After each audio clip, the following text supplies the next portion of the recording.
Good morning, guys. We have science here, and we are still dealing with the muscular system. I'm going to ask you to open up to page 146 and 147.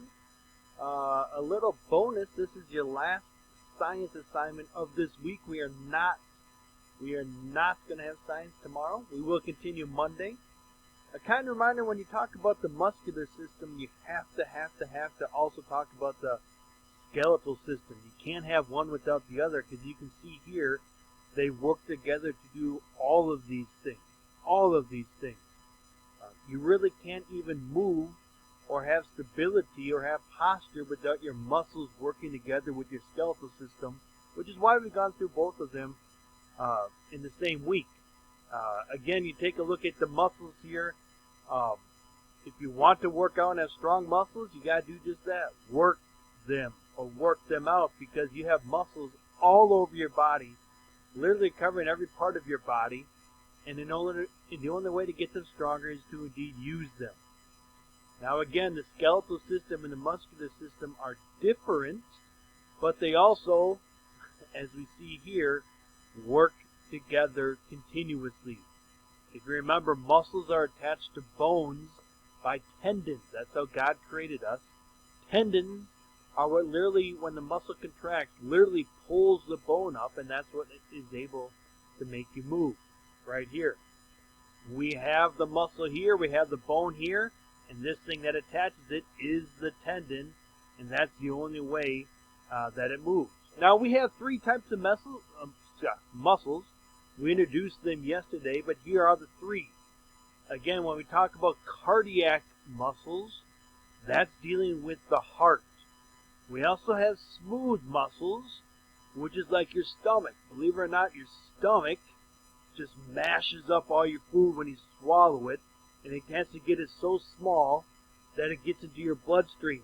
The most of that work is done in your stomach, just a constant muscle that's mashing up the food.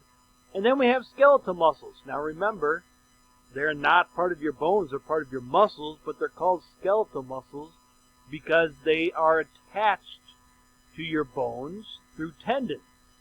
Those are the ones that work well. Now here's a good example of all three. Here's a skeletal muscle attached to the bone. You can see how it is obviously contracted because it's nice and big. When this guy contracts his muscle, the tendon pulls the arm up, and that's why it moves. Here is a cardiac muscle dealing with the heart, and that is actually what a heart looks like. And here's a smooth muscle like what you find in your stomach. Now, we're not going to go through all the different muscles in your face, but the point of this is to understand how many different muscles we have that God created. It is amazing to know, and yes, we do have a lot of kind of odd names. A lot of it comes from Latin, but today, unlike yesterday when you had 3 to fill in, you're going to have to fill in a lot more muscles. We're not going to fill in all of these. By the way, anterior view just simply means the front view. But a lot of these muscles we are going to be having you fill in today for your assignment.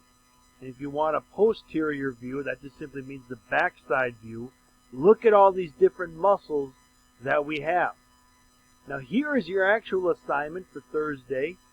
We have all the muscles. I promise you it's not going to be this many. But on page 146 and 147, we have a lot of different muscles that I want you to be introduced to. I want you to write down. And yes, you might need a line going to a lot of these, but that's going to help you understand and know the different main muscles of our body. This is your assignment for today, guys. Again, no assignment for tomorrow, but I do really want to wish you guys Lord's blessings today as you praise your Savior.